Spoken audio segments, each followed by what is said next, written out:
how to get involved. We talked about our blinds. Anetta's roasting my blinds.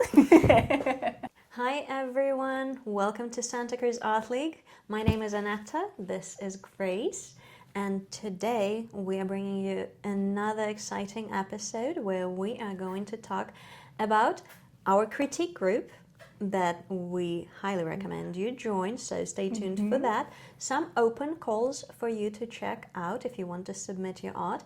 We are going to cover some of the MET Gala coverage, some socioeconomic and fashion-related issues, which is going to be good. Oh yeah, as you can tell, we're big fans of fashion in this office, so.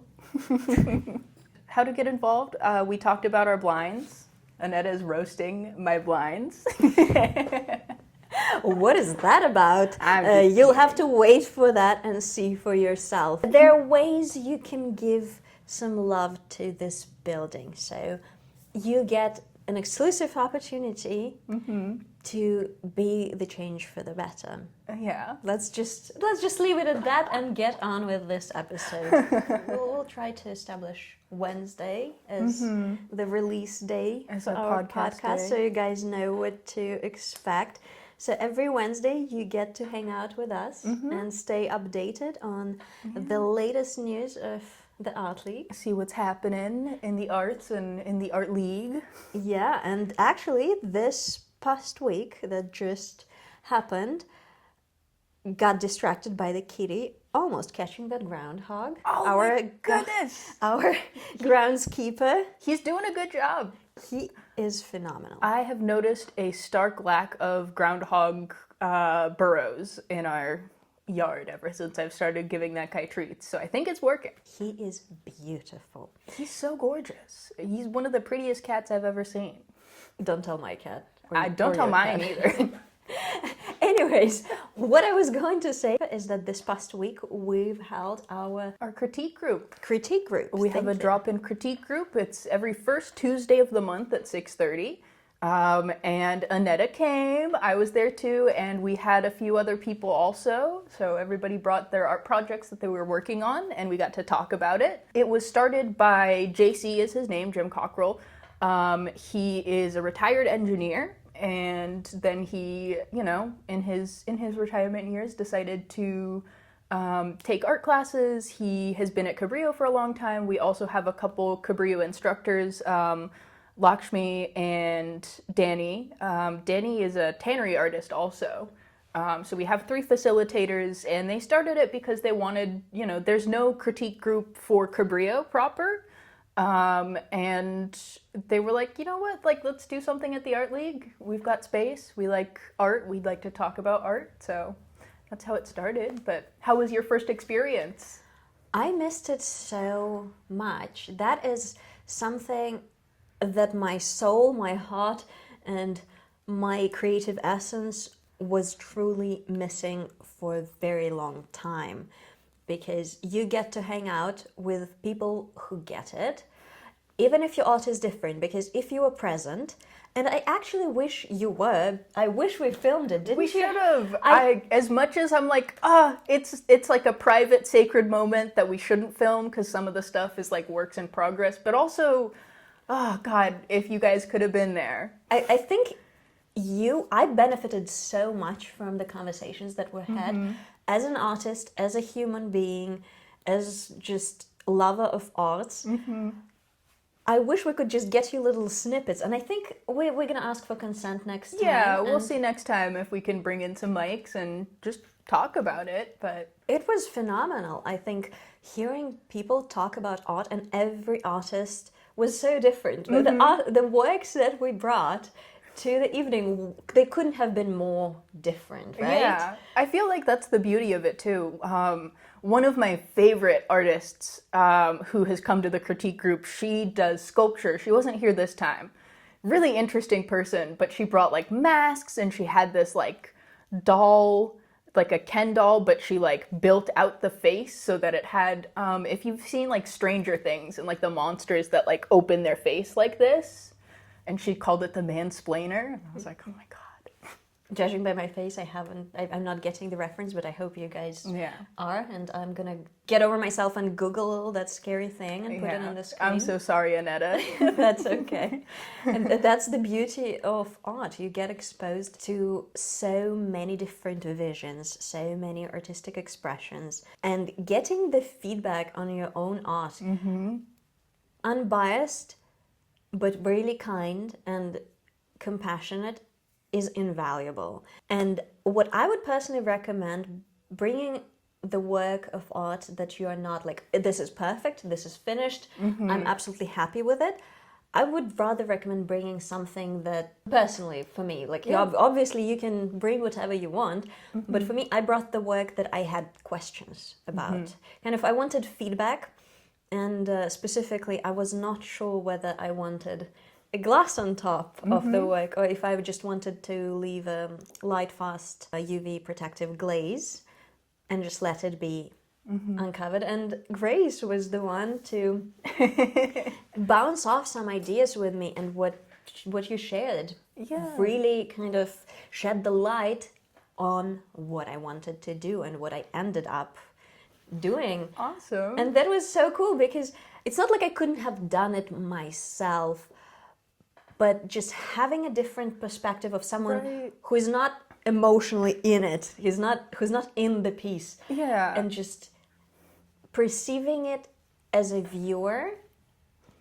Right. It's like getting a bunch of different opinions, or just like hearing. Sometimes you just need to hear something out loud too. Like if you're thinking about something but you're kind of on the fence, if somebody goes, "Oh, well, like, what about this thing?" and you're like, "That's what I was thinking about." So, it's really helpful. I think also sometimes people bring in stuff that they have that's like in progress, but when you're like doing a piece of art and you paint yourself into a corner and you're like, "Oh, I don't know how to get out of this." Like, I know what I want out of this painting, but I don't know how to get there. That is exactly the thing that you want to bring in, because everybody will, there are people from all different walks of life. There's people who have taken art classes before. We had a gentleman who was there because he said he missed art school. And, I don't have any formal arts education. And so, you get a mix of different ideas and perspectives, and everybody brings their own kind of eye to it. So it's just great. I feel like you really get a good sense of how people out there in the wider world are going to react to your stuff. So it's always a good time. And the beautiful thing for me was to watch an artist open up, starting with like, "Oh, I'm unsure, like, I don't really, that's just, this is what I brought," to fully stepping into, I'm the artist, here is what my art is about, here's what I thought, that's my opinion, that's what I stand for. Yeah, I know. Sometimes too, people will come in because they're not super sure about their art, or just like not super sure in their skills, and being able to be like, "No, that's awesome, you're awesome." Like, you have to build up that artist ego a little bit, because I think it's really important to, have that confidence to tackle your next project. Because we already have the critic inside of each one of us, and I can guarantee no one can be as harsh to my work as I am myself towards it. So. Right, yeah. And also, like, I'm sure I've mentioned this before in the amount of time that we've been talking about this, but like, being intentional about your art is so important. And so being able to get out of your, you're just like doing, your process-oriented art, to like, "Oh, I'm doing this for this reason, or I want this to mean this," I think it's really that next step in being an artist. So, it's so good. I feel like for me, it's more like, first there's a burning reason and desire, and then it inevitably takes form. And that's also an interesting and excruciating and beautiful process to watch, and having that as a final 3D piece that you can show to other people and get feedback and hear whether your message is resonating or not. And it's shocking how well the messages behind the works were resonating with us. Yeah. Without even extra explanations or words. Right? I'm like, dang, everybody's in here so good. Like, people bring in their stuff. And also, I think it was really interesting too. We had somebody who brought in some pieces specifically because he was looking to sell his pieces. And so then we were able to switch a little bit to like, well, what would make a piece of art more likely to sell? And so, there's all sorts of different different outcomes that people have in mind for their art. Whether it is just like you're trying to say something with your art, whether you're trying to consider what people would want in their homes, or, anything in between. And so I think that having a group of people to talk about it with is so good. It's so good. We're gonna put the dates on the screen. First Tuesday of Tuesday of the month. And we're gonna wait for you here. We are gonna be there. Always. Really enjoyed it. I would not want to miss another one. I feel like I wish I knew about it sooner. So here is your opportunity to come check it out. And now you know, so you don't have an excuse. Yeah. So a lot of exciting things are happening here. Along with upcoming transmutation. Yes. That is going to be... Transmutation is going to be after our high school show is being picked up this weekend. Goodbye High School Show. And then it's going to be Future Forward. Okay. So we're bringing our Next Now format. We did an open call. We got over 100 submissions. And this is what we're able to have. I want to say that the show is up for 2 weeks. I will have Anetta put up the dates, but it's not going to be here for very long, so definitely come and check it out. I am really excited about the art. When we were coming up with the theme, we wanted it to be like intergenerational, people's perspectives on like what the future would be like or what they're doing now to address the future. So we have a really interesting array of perspectives. Like we've got a painting with like some nuclear explosions, and we have, some really pretty landscapes, and we have some sculptural pieces too. I'm really excited. There's one called Apples All the Way Down. It's like 9 feet wide. Wow. It's gonna be really cool. I'm super stoked. And of course, we are going to show you a sneak peek and maybe even the opening. But as per usual, please come check it out. Yeah. And towards the end of the month, May 30th, is the transmutation. Yes, then we'll have transmutation. That's our show that is being put on by UCSC students. They're from the History of Art and Visual Culture department. They came up with the theme themselves. They are curating it themselves. And we're just here to support them in their vision. So it's going to be really awesome. And then in June, there's going to be Metamorphosis, which is the student-teacher show. So the teaching artists here and also the folks who have been in their classes are going to have a little pop-up. And the open call is? It's still up. It's going to be up until June 1st. Okay, so you still have time to submit your works for at least a month. So hurry up, check out on the website, open calls right now, and please come in person and see the exhibitions for yourself. Yeah, we'll give you a look inside of them, but seeing them in person, I think beats 2D all the time.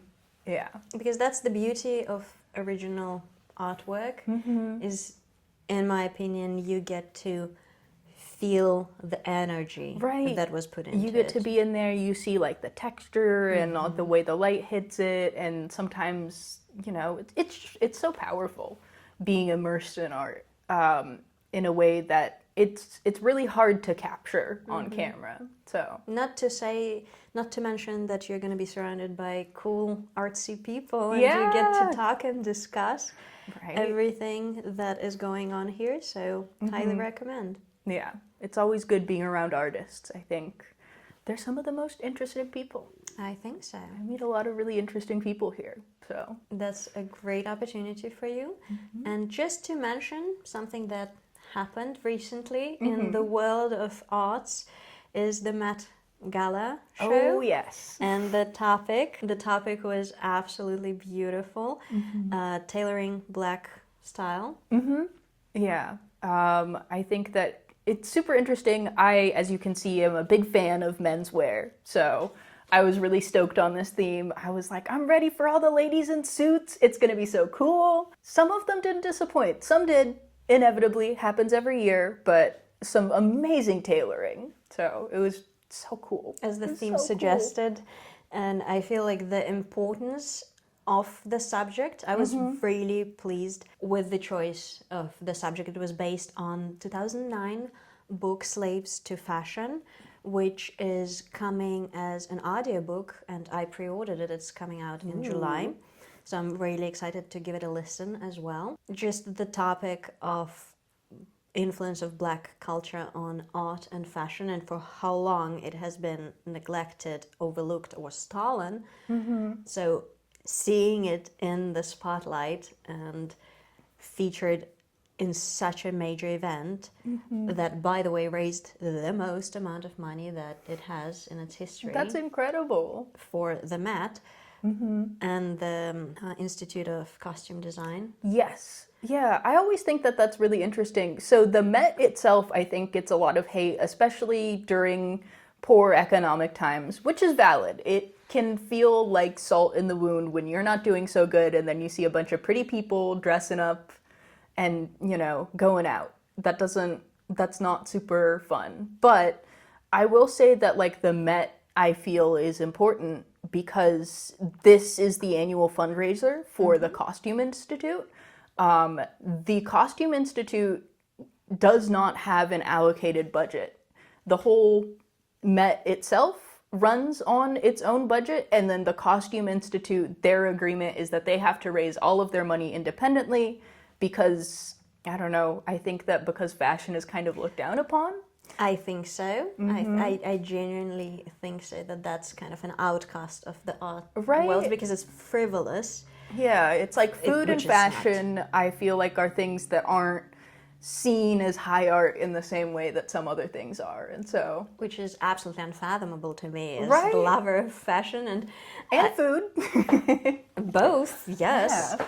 And today I'm kind of an yin to your yang. I'm very Yeah. feminine, but as a lover of tailoring and menswear as well, it is not growing old on me that it's also a privilege, that I would not have been able to do that 60 years ago. Yeah, totally. And that would have been me, you know, trailblazing women's rights. So even just the fact that we're wearing trousers today. I know. It's crazy. Intermission with a quick history lesson on women's fashion with Anetta. Even though it was not an official law, but in 1923 statement by Attorney General declared that it's permissible for women to wear pants or trousers in public. It became widespread and normalized for women to wear trousers in 60s and 70s. But if you think that we've reached the pinnacle of women's rights, let me tell you a couple of fun facts. In 2012, the Royal Canadian Mounted Police began to allow women to wear trousers and boots with all their formal uniforms. In 2018, just 7 years ago, the New York Philharmonic changed its dress code, allowing its female musicians to wear pants at its evening concerts. They had been required to wear floor-length black skirts or gowns at them before this, as well as a lot of airlines that have been changing their dress codes all the way up until 2020. We can't overlook the cultural impact of fashion, and specifically black fashion and black style. Yeah. It was beautiful seeing the absolute incredible expression of some of the designers and finally giving love to folks who have not gotten their flowers for so many years. Part of my family is like very conservative, white, traditional, and so I think that, you know, when you're living with people like that, you hear a lot of comments kind of denigrating people's fashion choices, being like, oh, they're wearing it wrong, or, you know, I don't understand why they would do that. But then getting to see, you know, exactly the styles that they were poo-pooing on the carpet at the Met, I think is so powerful, because it's like, you know, you guys just don't have taste.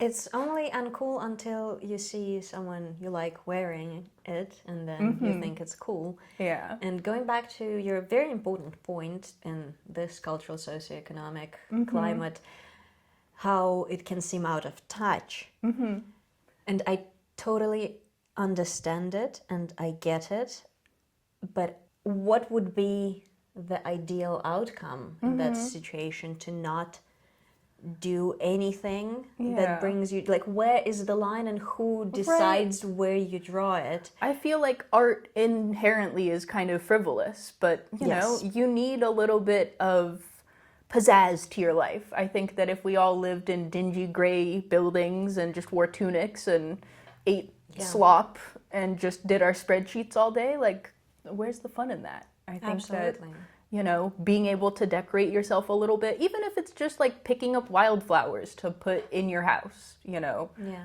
I think that I can totally see that it sucks, you know, when things are bad and then you see a bunch of other people having a great time and being able to spend all this money on clothing. It seems really frivolous, but also at the same time, I feel like, you know, we're barking up the wrong tree.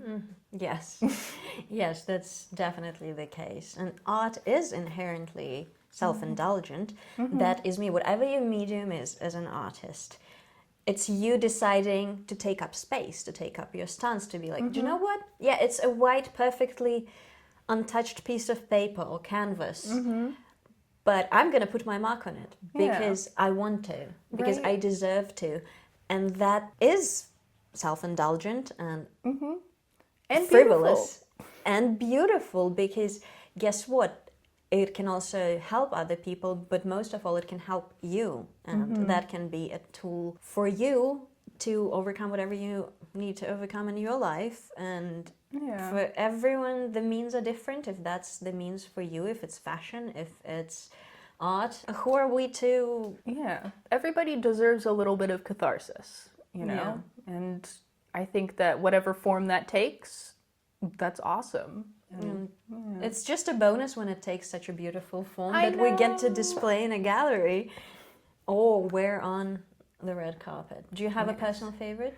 Ooh, I'm trying to think. I'm so bad at names. Was it Janelle Monáe? She had like a jacket on that had like this 2D drawing. Yes. Kind of a two-piece suit with the pinstripes, and then she took it off, and she was wearing the suit underneath it. Oh, it was so good. Did you see? Yeah, with the cane, and I just love that her hat had a monocle attachment. I think that was so cool. It is my personal. I think that is the quintessence of the whole theme. Right. She Also, did it so well. I'm just a sucker for pinstripes. I love pinstripes. I love patterned pants, as you can see. So this year, sublime. Love it. My favorite. And another point that I enjoy is that seeing men's fashion and men playing with fashion, because unfortunately that's kind of like an, you know, not great end of the stick of patriarchy, is that what men can wear and not wear it, as well as women, and seeing men in beautiful attire, getting to play dress up, that feels liberating as well. I know. I feel like this is hopefully, fingers toes crossed, the catalyst for not just a plain boring tux to every red carpet. I am so tired. Like, all the ladies are killing it, and then every other guy is just wearing like a black suit, and I'm like, okay, you know, there's the variety. Give me some patterns. I feel like that's an outcome and a result of kind of cultural norms of what is expected from a man, what is acceptable to look like as a man. And I feel like I appreciated Pharrell Williams' play on the suit that was made out of... With the pearls? Hundreds of thousands of pearls. It was beautiful. That is kind of like a safe choice, but still, you know, a suit. Well, it was very like... But it was jewelry. Yeah, it was beautiful. It was very simple in terms of like what everybody else was wearing, but also he was styling a lot of people. Yes. So it was nice to see that he still like hit the theme. It was awesome. He had his like signature kind of, you know, bell-bottom-ish pants. But then he really let the people that he was styling shine too. So it was cool getting to see him, embody the theme, but also be able to present a whole bunch of his own canvases.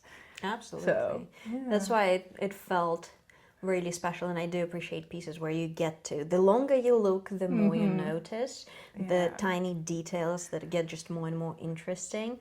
Who said that men can't do that? They absolutely can, and they should be able and allowed to do so. Yeah. Some of you were alive during the 70s. I'm a big fan of 70s fashion. I wish I was alive during Oh my gosh. I have this bright orange jumpsuit that I wear every once in a while. It's very 70s. I love 70s clothes, but the menswear in the 70s, Yes. that was some good stuff. That was pretty rad.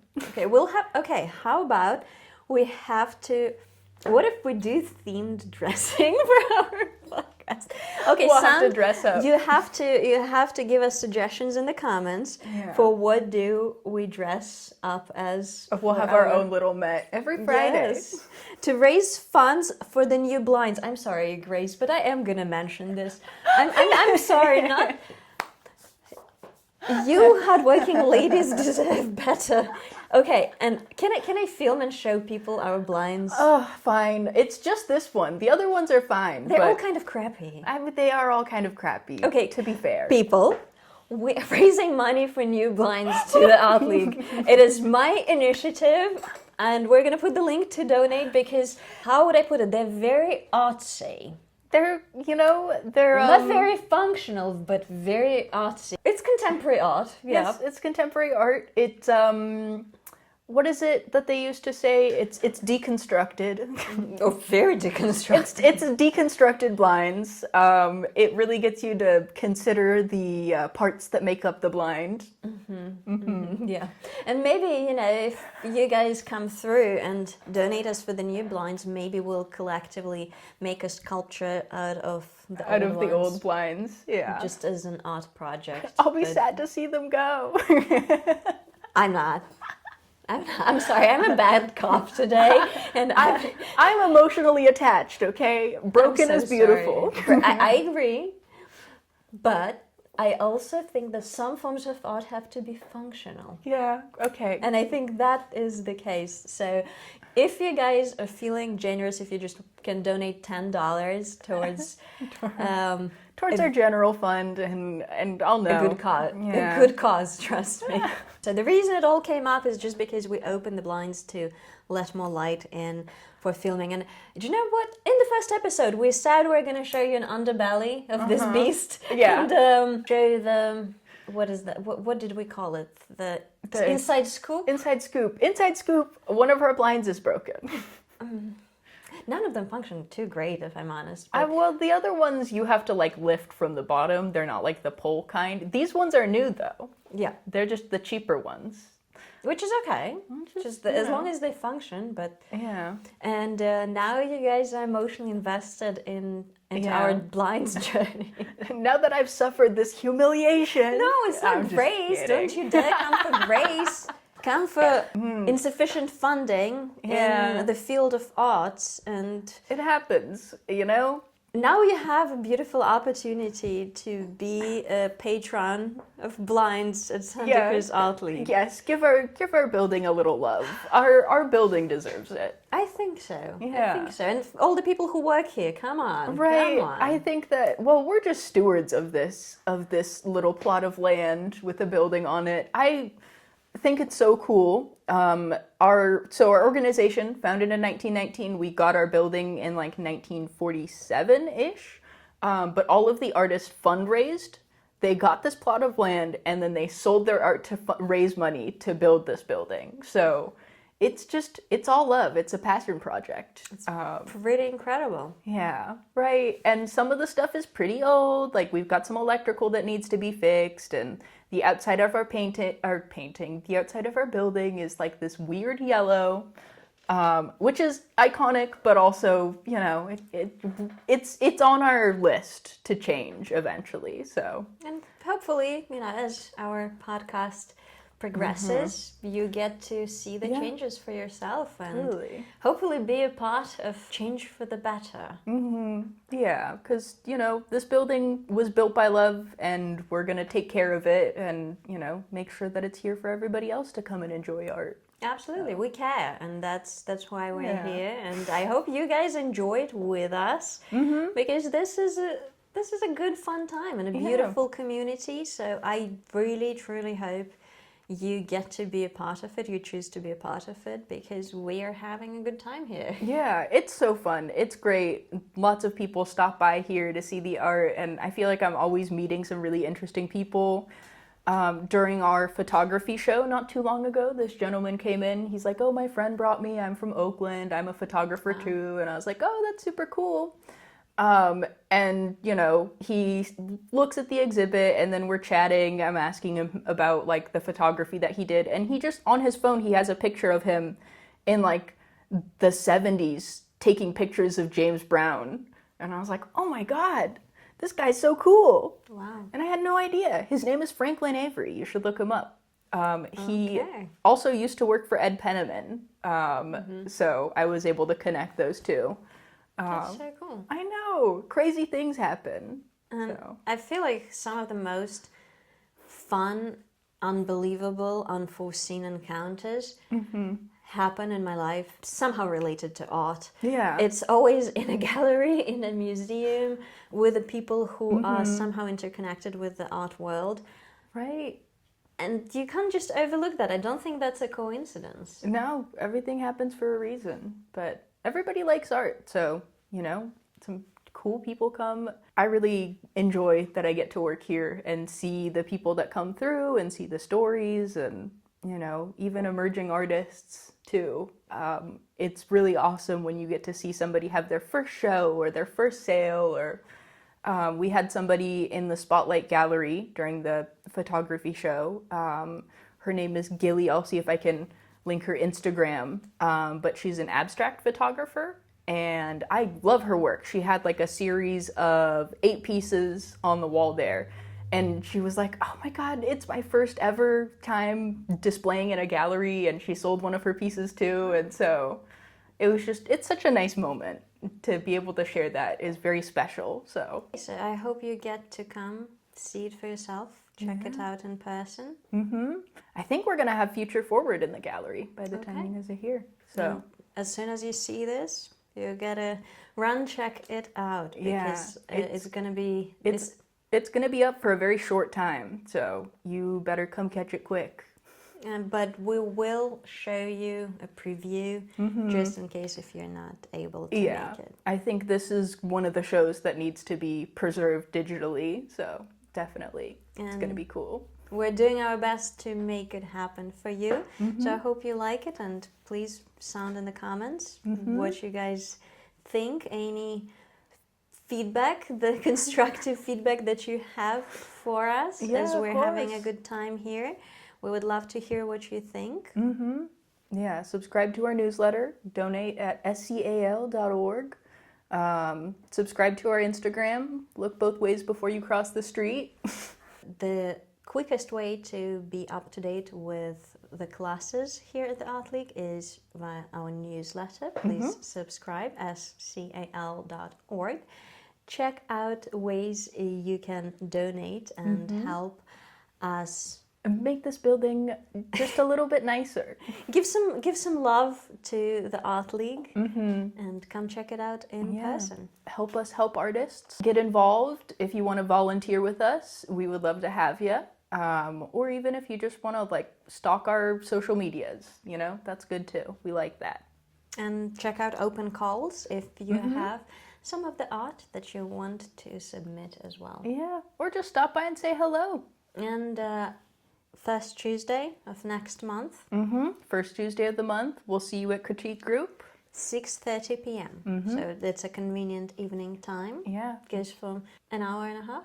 Something like that. It goes from 6:30 to 8:30. It just ends whenever we're done talking about the art. It flew by so quickly. I know. Yeah, it went by so fast. If we end up staying longer, that's that. I mean, you can leave early, but what's the fun in I that? don't see that happening. There's just I too know. much excitement and interaction going on. Right? Get a bunch of artists in one room to talk about their art. I'm surprised that we get out of there before 8:30. So I think we did exceptionally well. And yeah. maybe, who knows, we are gonna film you and show some of the clips about people talking about their art on social media platforms of Santa Cruz Art League. So I hope you are on Yeah. the lookout for that. Keep an eye out. All right, so I think that's gonna be it for today. Yeah, thank you so much for being here. Thank you, guys. You know what to do if you like what you're seeing. Like, subscribe, all the good things. Check out the website scal.org, and we are going to see you in the next one. See ya. Bye.